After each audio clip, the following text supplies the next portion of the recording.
So let's talk about the affluent consumer. How has that cohort changed over the past year? Well, the cohort has changed more so in that their level of optimism about the U.S. economy has tracked with what we see in the general consumer marketplace, whereas on their own basis, they're personally more optimistic. They have more income. Their unemployment rate is materially lower than the rest of America. One thing we track is what goes on with the affluent consumer based on government statistics. And when you look at the group, we track the top 20% of households. Their unemployment rate tends to be right now in the 3 to 4% level, where in the general economy, we'll say it's 9 to 10. And if you look at the bottom 20%, which would be the other side of the spectrum, their unemployment rate's above 15%. So we're dealing with a group that is anxious because of what's going on, but still has the economic wherewithal to spend and consume. Can you describe the profile of today's affluent household based on what you know? Today's affluent household actually has 4 generations involved. You have obviously the millennials, the Gen Xers, the boomers, and the seniors. And when you look at the government statistics and our survey results, as you see the young emerging affluent come in, they're better educated, they are more technologically what I call capable. The affluents are many different niche markets within themselves. I mean, I think everybody just talks about there's the affluent marketplace. You have the younger people, you have the affluent families with kids, you have the affluent families who have, I'll call it now, adult kids, and then you have what I call the affluent grandparents. When you look at the underlying statistics, education and graduate school education is more with the younger people. They tend to have jobs more related to technology. It's changing, and it's changing very rapidly. Plus, their ethnic background is changing. As you look at the younger emerging affluent, you're more likely to have multicultural people coming up. The U.S. is changing, and the affluent market is changing with it.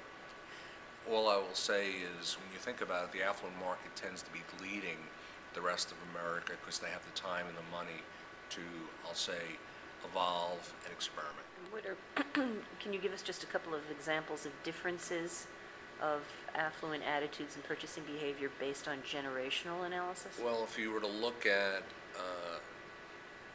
an area of obviously great interest, the millennials are much more into, I'll call it digital type delivery of, I'll call it programming or content.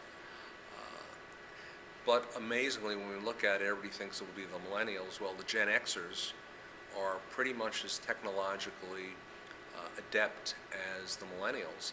The difference is when you look at the generations, millennials, 85% of them, give or take, are single. So 15% have families. When you move up to the Gen Xers, just based upon how things are going, it goes to be 15% are single and 85% have families. So their consumption patterns change dramatically when they're in the family formation stages, dealing with the birth of the first child. There are many times where you have dual income families, which most families tend to be today. They're also in the major formative years of their careers.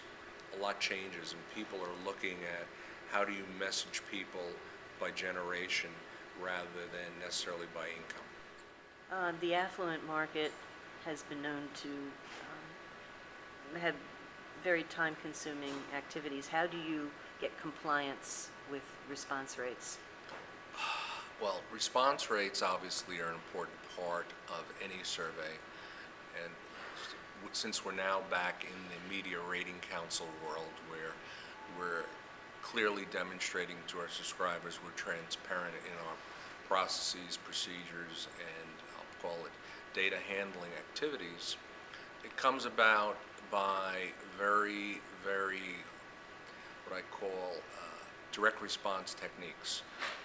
We get our high response rates, which people find somewhat amazing, insofar that we do 5 mailings over time to our prospective respondents.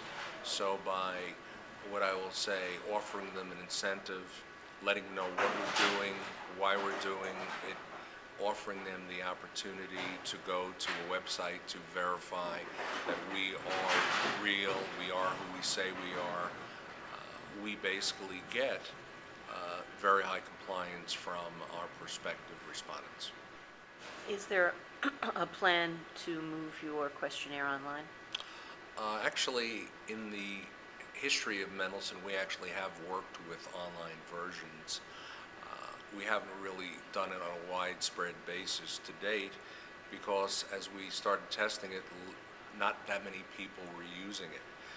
Due to the fact that 100% of the affluent are online, clearly it's something we're looking at and will be, I know, testing on an ongoing basis.